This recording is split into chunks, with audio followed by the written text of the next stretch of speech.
Dieu nous a bénis ce matin afin qu'on puisse partager encore une fois la parole de Dieu. Bien-aimés, lorsque nous sommes dans la vie, lorsque nous observons la nature, nous remarquons une chose.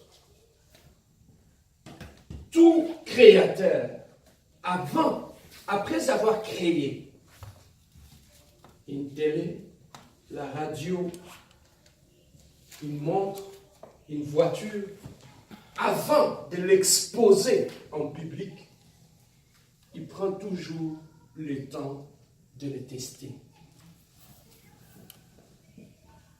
Tout bien-aimé fabricant ne peut jamais exposer un produit en public sans, au préalable, l'avoir testé. Pourquoi un fabricant doit-il tester son produit avant de l'exposer en public? Parce que tout simplement, le produit qu'il va exposer en public, si ce produit, bien-aimé, réussit, c'est l'honneur de son nom qui est lié là-dedans. Si ce produit est un échec, bien-aimé, c'est un échec qui va retomber aussi sur sa crédibilité et sur son honneur. Voilà pourquoi, bien-aimé, tout fabricant ne peut jamais exposer un produit sans l'avoir testé dans les laboratoires. Pourquoi un fabricant doit-il tester? Parce que le produit qu'il va présenter a des retombées directes sur son honneur, sur sa crédibilité.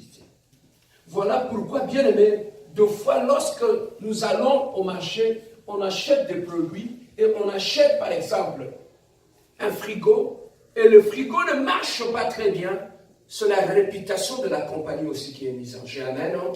Alors tout le monde va commencer à dire non, n'achetez pas tel frigo parce que si tu l'achètes, au bout de 3 semaines, le frigo va tomber en panne. Alors dis-moi qui ira encore acheter ce frigo? Personne.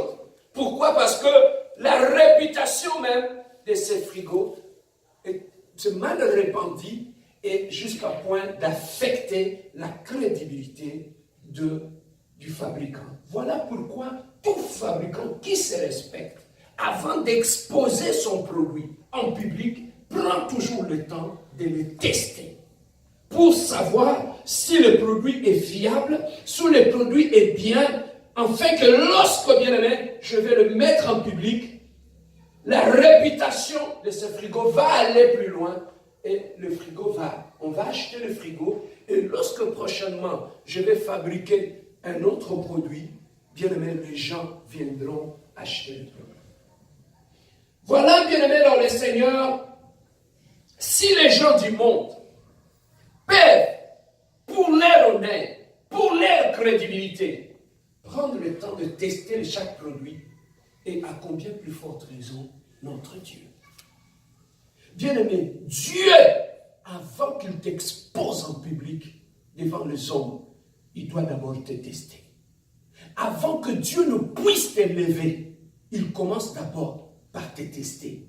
Dieu, bien-aimé, ne fait pas les choses au hasard. Dieu n'expose pas une personne en public sans l'avoir testé. Voilà pourquoi, bien-aimé, Dieu passe toujours par le test que nous appelons l'épreuve. Épreuve qui veut aussi dire tester. Épreuve qui veut aussi dire vérifier la fiabilité du produit.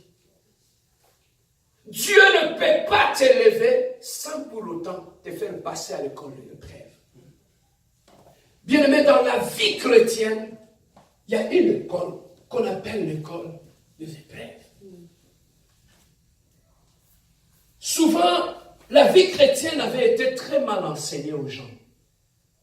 Les gens croient que quand j'ai donné ma vie à Dieu, tout devient facile, tout devient tellement bien, tout devient tellement beau.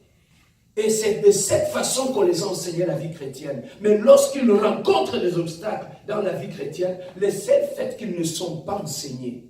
Voilà pourquoi il y a beaucoup de gens que nous voyons qui était venu dans le Seigneur. Après un moment donné, il a abandonné le Seigneur.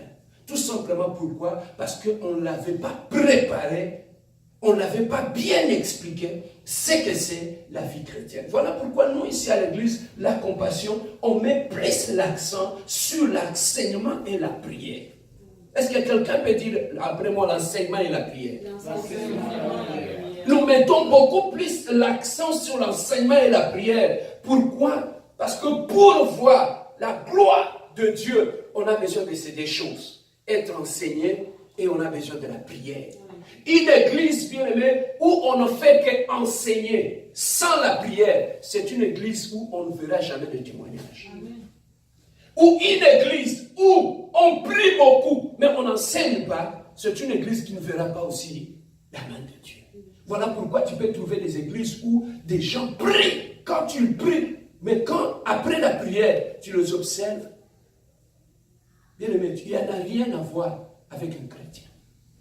Pourquoi? Parce que ces gens-là, on les a tout simplement appris à prier et on ne les a pas enseignés. Il y a aussi des gens bien aimés à qui on a beaucoup enseigné. Et lorsque tu le vois, ce sont des gens, quand ils t'ouvrent la bouche, ils te sortent la parole de Dieu, tu es émerveillé. Mais quand ils sont face à un problème, ils ne savent même pas comment prier. Voilà pourquoi nous ici, on ne privilégie pas uniquement que la parole, mais on privilégie et la parole et la prière. Parce que quand tu es en face d'un obstacle, tu sauras utiliser la parole qui est ton épée et tu sauras utiliser la prière qui est ta force. Amen. Hein? Donc un chrétien qui est assis dans la parole, un chrétien qui a une vie de prière, c'est un chrétien qui est stable. Lorsque vous prenez une balance,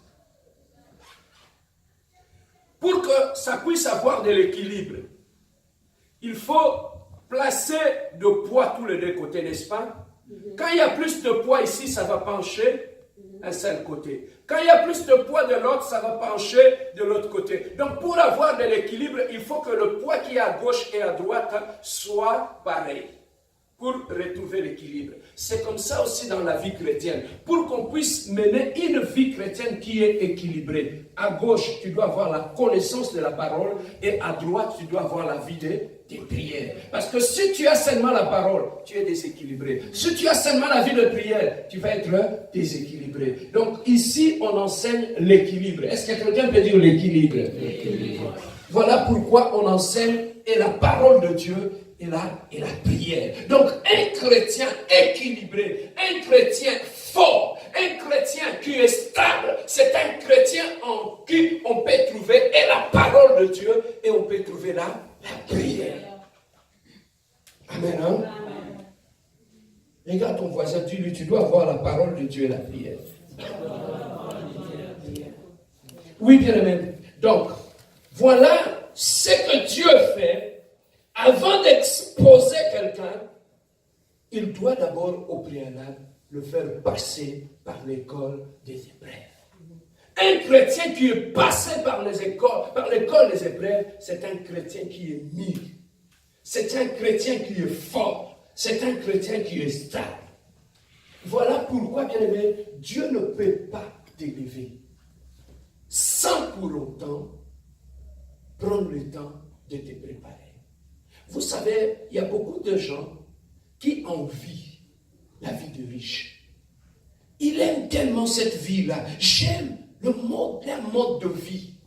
Comment les riches vivent, comment ils vivent bien, comment ils sont bien. Ils adorent cette vie-là des riches. Mais malheureusement, on ne s'arrête qu'à adorer cette vie-là, mais on ne cherche pas à connaître le mode d'emploi pour devenir riche. On veut tous devenir riches, n'est-ce pas? Mais on ne veut pas chercher à savoir qu'est-ce qu'on peut faire dans la vie pour devenir riche. Voilà pourquoi il y a beaucoup de gens bien-aimés, ils ont juste de rêves et leurs rêves ne finissent que par des rêves sans le réaliser.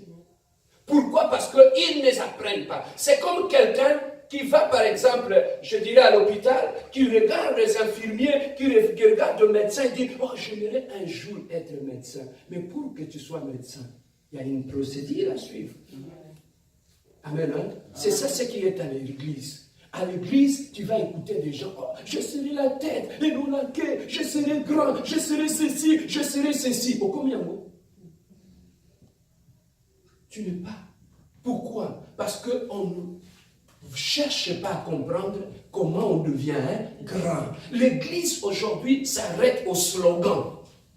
Je suis la tête et non la queue. Je suis riche. Je suis grand. Je suis ceci. Oui. Mais est-ce que tu sais comment on devient grand dans la vie? Est-ce que tu sais, je suis une femme de valeur. Est-ce que tu sais, ma sœur, qu'est-ce qu'il faut faire pour devenir une femme de valeur? On ne devient pas seulement en lançant des slogans dans l'église. Seigneur Jésus, je suis un homme de valeur, je suis une femme de valeur, et tout et tout. Ça s'arrête là. Quand tu vas sortir de l'église, c'est fini, c'est vivant. Mais bien aimé, pour le devenir, il y a une procédure. Amen. Hein? Voilà pourquoi, bien aimé, pour que Dieu ne puisse t'élever, il faudrait que Dieu te puisse passer par le chemin par lequel tu peux te faire passer pour que tu puisses devenir la personne que tu es. Alors, Dieu n'est pas un Dieu d'improvisation. C'est ça, c'est que nous, on oublie souvent les chrétiens. Dieu n'est pas un Dieu d'improvisation. Dieu, c'est un Dieu de préparation. Est-ce que tu peux dire après moi, Dieu de préparation? Dieu de préparation. Oui, Dieu prend toujours le temps de préparer quelqu'un avant de l'élever. Dieu prend toujours le temps de préparer une personne avant de l'amener à la terre promise. C'est comme ça aussi, bien-aimé, même lorsque tu regardes en Israël, lorsque l'Israël était sorti de la terre, il était sorti de l'Égypte, pour aller vers la terre promise, il fallait qu'il passe d'abord à l'école de Dieu, où Dieu va forger leur caractère, où Dieu va les former. Imagine-toi, Dieu t'élève. Il t'élève, tu deviens grand. Mais en devenant grand, dans tout ce que tu fais, tu n'honores pas Dieu. Tu fais la honte de Dieu. Qui va être ridiculisé? C'est Dieu. Alors tu penses que Dieu peut accepter de se faire ridiculiser? Non. Voilà pourquoi il prend toujours le temps de nous former, avant de nous tester, avant de nous amener vers l'élévation. Bien aimé, lorsque tu regardes dans la Bible dit, ce n'est que la bénédiction de l'Éternel qui enrichit et ne se fait suivre le cas. Donc, si la Bible dit, ce n'est que la bénédiction de l'Éternel qui enrichit, c'est qu'il y a une autre bénédiction aussi. C'est que dans la vie, il y a d'autres bénédictions aussi. C'est que la bénédiction du monde existe. Est-ce que tu sais que le diable est béni aussi?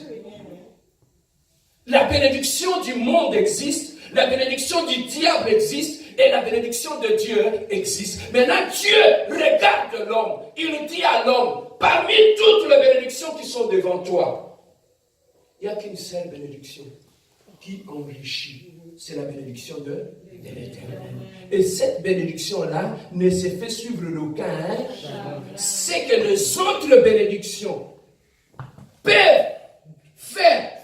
t'enrichir, mais qui va t'amener plus tard des chagrins dans la vie. Amen. Hein? Donc, une vraie bénédiction de Dieu. D'abord s'enrichit.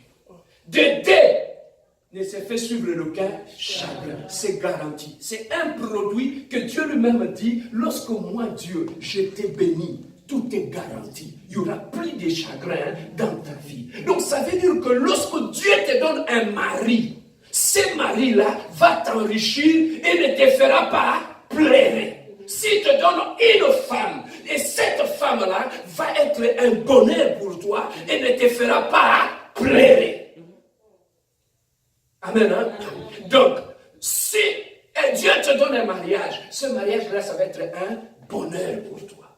Alors, c'est que nous comprenons. Si c'est qu'il y a la bénédiction de l'Éternel et la bénédiction du diable, c'est qu'il y a le mariage aussi du diable. Le diable peut te bénir avec un mariage. Mais c'est un mariage qui n'est pas un bon mariage. Le diable peut te bénir avec une femme. Le diable peut te bénir avec un mari. C'est ça, c'est que les gens ne comprennent pas. Seigneur, donne-moi un bon mari. Seigneur, donne-moi une femme. Le diable écoute. Et qu'est-ce qu'il va faire? Lui-même, il précipite. Il te donne une fausse bénédiction. Et que lorsque tu n'as pas le discernement, Tu te dis, oh Seigneur, tu viens à l'église, tu viens témoigner, Dieu m'a donné une bonne femme, Dieu m'a donné un bon témoignage. On vous amène, vous faites de témoignages à l'église. Mais après, la même personne qui avait fait de témoignages à l'église commence à pleurer.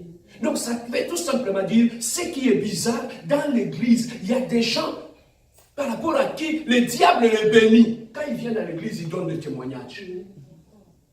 Amen. Hein? Dieu m'a béni, Dieu m'a vu ceci. Papa, Dieu peut te bénir. Regardez. Dieu, il a dit, sa bénédiction ne se fait suivre le cas. Est-ce que Dieu peut te donner un bon travail et que ce travail-là puisse t'éloigner de Dieu? Non. Hein?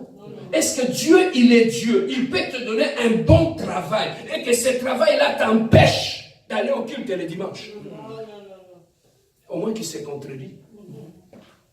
Amen. Hein? Lui-même, il dit, c'est le jour du Seigneur. Mais comment lui peut te donner un travail qui va te pousser à aller travailler aujourd'hui du Seigneur? Voilà la chose, la meilleure des choses lorsque nous prions. Disons ceci à Dieu: Seigneur, je ne veux pas la bénédiction du Canada. Je ne veux pas la bénédiction du monde. La seule bénédiction que moi je veux, c'est la bénédiction de l'Éternel. Bien aimé, nous ne sommes pas précis dans nos prières. Voilà pourquoi lorsque tu parles, n'oublie pas, devant toi, il y a plusieurs bénédictions. Il y a la bénédiction du monde, il y a la bénédiction de Dieu, il y a la bénédiction du diable. Maintenant, lorsque tu demandes une bénédiction, quelle est la bénédiction que tu demandes? Donc c'est là que où nous sommes piégés. Seigneur, donne-moi une bénédiction. Mais quelle bénédiction que tu demandes? Parce que lorsque nous prions, Dieu écoute, le monde écoute, le diable aussi écoute. Amen. Hein? C'est que nous oublions, lorsque le diable a écouté ta prière, il va te donner une fausse bénédiction. Voilà pourquoi j'aime toujours dire, la fausse bénédiction chasse toujours la vraie bénédiction. Voilà comment le diable nous piège. Il va te donner un semblant de bénédiction. Lorsque tu t'attaches à cette bénédiction, et lorsque ta vraie bénédiction que tu demandes, qui t'y avait demandé. Je peux donner un exemple. Je demande à Dieu, Seigneur, bénis-moi, donne-moi une femme, je vais me marier. Quand je commence à prier, et par mes gardes, le diable m'amène une femme. Et lorsque je n'ai pas de discernement, au lieu de rentrer auprès de Dieu, que je puisse vérifier, Seigneur, est-ce que cette bénédiction, elle est réellement venue de toi? Je ne demande pas à Dieu. Je dis, c'est la bénédiction. Quand je le prends, je le garde avec moi, n'est-ce pas? Alors que j'avais demandé à Dieu une femme. Amen. Hein? Alors, j'ai cette femme-là avec moi. Lorsque la femme que Dieu avait pourvue pour moi viendra dans ma vie, tu sais que la femme que j'ai va chasser cette femme? Tu vois comment la fausse bénédiction que tu as chasse la bonne bénédiction que Dieu a réservée pour toi. C'est ça qui fait que tu vas trouver les gens sont en train de pleurer. Ah, vraiment, je ne sais pas si j'avais épousé Angélique, si j'avais épousé Grégoire, ça allait être mieux. Mais c'est parce que tu n'avais pas le discernement. Amen. Hein? Alors, c'est comme ça aussi, bien aimé. Qu'est-ce qui différencie la vraie bénédiction de la fausse bénédiction dans la vie? Bien aimé, la vraie bénédiction, pour que Dieu ne puisse te les donner, Dieu doit d'abord les tester. Dieu doit d'abord te tester. Amen. Hein? Tu demandes à Dieu, Seigneur, je veux que tu me donnes une bonne femme. Oui, Dieu a écouté ton besoin. Mais avant que Dieu ne te donne cette bonne femme-là, Dieu doit d'abord tester ton cœur. Si tu as un bon cœur, si tu es un bon mari, si tu n'es pas égoïste, si tu n'es pas méchant, Dieu doit d'abord tester cela avant qu'il te donne sa fille.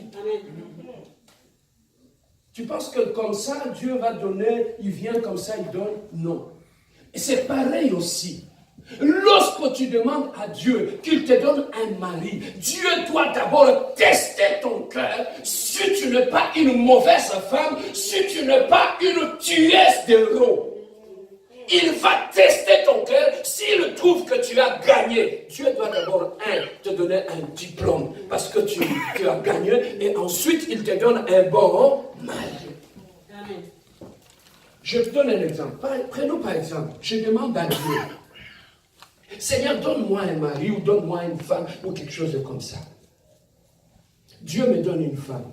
Et la femme que Dieu me donne, la femme commence à me faire ceci. Je commence à souffrir. Moi qui étais bien dans ma vie, j'étais saine. Mais depuis que cette femme est venue dans ma vie, je ne fais que pleurer, j'ai des problèmes. Qu'est-ce que je vais faire? Je vais aller accuser Dieu.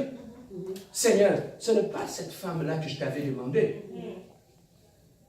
Amen. Hein? Mais pour que Dieu ne soit pas accusé, comme il est intelligent, qu'est-ce qu'il va faire? Il teste le produit avant de le donner. Bien-aimé, Dieu, si tu demandes de Dieu une bénédiction, avant que Dieu ne te le donne, Dieu doit d'abord te tester. Il ne donne pas comme ça au hasard. Mais avant qu'il te donne cette bénédiction, il te teste d'abord. Amen. Hein? Pourquoi? Parce qu'il sait qu'une bénédiction peut t'éloigner de Dieu. Hein? Une bénédiction peut t'éloigner de l'église. Une bénédiction peut t'amener en enfer. Imagine-toi, un père. Prenons par exemple ma fille me demande papa. Elle a 11 ans, elle me demande papa, ou 12 ans, elle me demande papa, achète-moi une voiture pour que j'aille à l'école en voiture. Je vais bien, j'aime beaucoup ma fille. Mais lorsque je regarde son âge, je ne peux pas lui donner une voiture. L'amour que j'ai pour elle m'empêchera de lui donner cette bénédiction-là. Tu vois pourquoi des fois quand on prie, on demande à Dieu, Dieu ne nous donne pas de bénédiction, on croit que Dieu m'a abandonné, Dieu ne m'écoute pas. Mais l'amour que Dieu a pour toi, c'est que tu lui demandes à ce moment-là, ce n'est pas encore le temps. Voilà pourquoi tu ne reçois rien. Amen. Hein? L'amour de Dieu nous protège. Voilà pourquoi lorsque nous demandons des choses à Dieu et que ça n'arrive pas, bien aimé, la Bible dit, lorsque vous priez et que vous voyez la promesse tarde à venir, continue à adorer Dieu. Parce que tu ne sais pas qu'est-ce que Dieu, dans le monde céleste, il est en train de préparer quelque chose pour toi. Amen. Hein? Il est en train de préparer quelque chose de meilleur pour toi. Bien aimé, vous savez, lorsqu'on voulait déménager, on cherchait une maison avec maman, on allait appliquer dans des maisons. Du côté des Anjou, là-bas, il y avait de belles maisons qu'on voyait. On te dit, non, papa, vraiment cette maison qu'on a visitée, vraiment qu'on prie Dieu qui nous donne cette maison, Seigneur, qui nous donne cette maison. On rentrait à la maison, on priait, Seigneur, nous voulons cette maison-là. Le même matin, on nous appelle, allô, ben, on a rejeté votre demande, quelqu'un d'autre, on a donné ça à quelqu'un d'autre. On était comme abattus, on était comme découragés. Alors, le lendemain, on continue encore, on cherche, on trouve quelque chose. On nous appelle, non, on a rejeté votre demande. Le propriétaire, à lui-même, il a choisi, il a donné à une autre personne. Bien aimé, jusqu'à ce qu'on est allé, on a dit, mais Seigneur, est-ce que tu vas nous donner ou tu ne vas pas nous donner? On ne s'était pas fatigué, on a continué à chercher, jusqu'à ce qu'on est allé trouver une maison. On a appliqué et le propriétaire sur le champ, il nous a acceptés. Et la maison qu'on a trouvée est plus belle, plus mieux que toutes les autres maisons pour lesquelles on avait regretté de ne pas l'avoir. Tu vois la vie, comment ça marche. Deux fois, c'est que tu demandes à Dieu, là, Seigneur, je veux ça. Peut-être Dieu te réserve quelque chose de mieux que ça. Voilà comment on regrette des fois. Il faut que tu sois enseigné pour que tu puisses connaître ces choses. Voilà pourquoi moi, dans ma vie, si je demande à Dieu quelque chose et qu'il ne me le donne pas, je ne regrette pas, je bénis Dieu, je dis, Seigneur, je sais qu'il y a un meilleur plus que ça. Amen. Est-ce que quelqu'un, si j'étais à Kinshasa, quelqu'un allait acclamer pour la gloire de Dieu? Dieu réserve toujours de meilleures choses pour toi. Mais pour te les donner, Dieu doit te faire passer par le chemin des épreuves. Dieu ne donne rien pour rien. La bénédiction que tu veux, Dieu va te le donner. Mais il faut que tu testes d'abord si tu as la foi en Dieu. La parole de Dieu dit, on ne donne pas la nourriture des enfants aux chiens. Amen. Hein? La nourriture des enfants, on les donne aux enfants. Voilà pourquoi la bénédiction qui est réservée aux enfants de Dieu, Dieu les donne aux enfants de Dieu, pas aux flattés. Papa, lorsque nous prions, je vais vous expliquer des choses. L'autre fois, lorsque nous prions, Seigneur, donne-moi, Seigneur, donne-moi, Seigneur, donne-moi. Aussi longtemps qu'il n'a pas encore éprouvé ton cœur, tu n'en auras pas. Lorsque tu vois, tu demandes quelque chose à Dieu, ça met du temps. Dieu est en train de t'observer. Il est en train de te tester. Quand il trouvera que tu es bien pour ça, il va te le donner tranquillement, dans la douceur, simplement. Souvent, bien aimé, nous allons d'une église à une autre. Dans cette église-là, Dieu ne parle pas là. Dans cette église, Dieu ne parle pas là. Dans cette église, depuis que je suis là, je prie, mais je ne vois rien. Tu pries et tu ne vois rien. D'abord, est-ce que ta relation avec Dieu est correcte? Oh, ce pasteur-là n'a pas de puissance. Je me fais chercher un pasteur qui a une puissance. Papa, tu peux prier avec un pasteur qui a une puissance. Celui qui bénit, ce n'est pas le pasteur, c'est Dieu lui-même. Le pasteur n'est qu'un instrument. Même s'il a l'onction, le fait sort. Si Dieu dit ce n'est pas le temps, ce n'est pas le temps. Amen. Tu peux passer par 15 prophètes, 500 pasteurs. Si Dieu dit, it's not the time, it's not the time. Amen. Il ne va pas te bénir.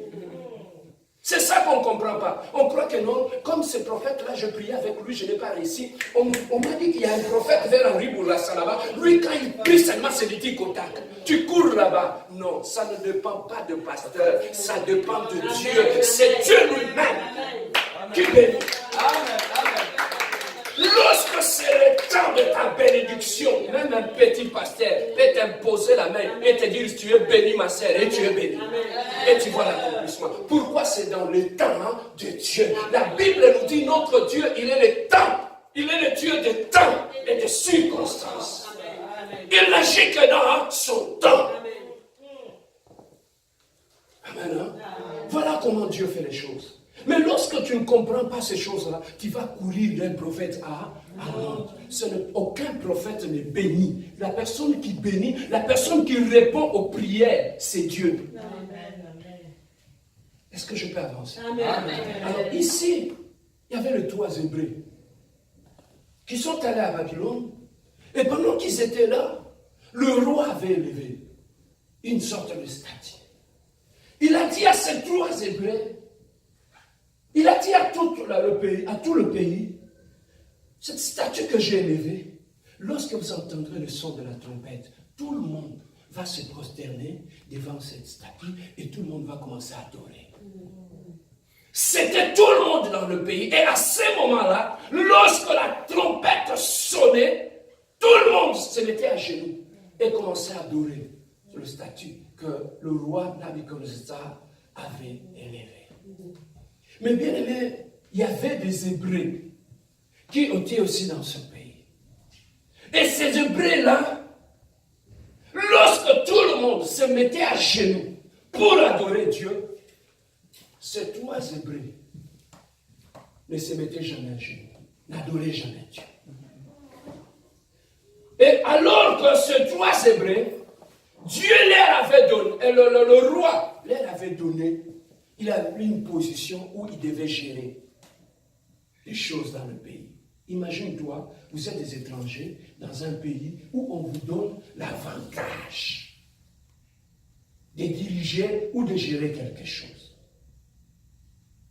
Et malgré cela, lorsque le roi avait demandé à tout le monde de se prosterner devant la statue, ces 3 Hébreux, malgré l'avantage que l'homme leur avait donné, ils ont dit, pour notre Dieu, on ne s'agenouillera jamais. Bien aimé, souvent nous, quand tu regardes l'avantage qu'on te donne, on est prêt à céder ou adorer d'autres dieux par rapport à notre Dieu. Mais ces 3 Hébreux, malgré l'avantage que le roi leur avait donné, il a dit pour l'avantage, oui, mais pour aller adorer d'autres dieux, non. Et qu'est-ce qui avait fait la force de ces 3 jeunes? Ils étaient jeunes, Hébreux. Mais ils ont dit, nous sommes venus dans ces pays. Nos ancêtres, nous savons qu'en Israël, on a un Dieu. Ils ne nous avaient pas montré un autre Dieu. Le seul Dieu que nos ancêtres nous avaient appris, c'était le Dieu d'Israël, le Dieu en haut. Donc, au-delà de ces dieux-là, on ne nous a pas montré un autre Dieu. Donc, nous allons adorer uniquement le Dieu de nos ancêtres, le Dieu de nos pères. Le Dieu, ce Dieu-là, nous l'avons vu accomplir de grandes choses. On nous a parlé de ce Dieu-là. Nous sommes restés fidèles à ces dieux-là. Et ces jeunes-là, on les a déplacés, ils sont allés en Babylone. Mais en allant en Babylone, la meilleure des choses, dans leur cœur, ils avaient gardé leur Dieu. C'est comme lorsque nous venons à l'église, on nous enseigne un Dieu de gloire.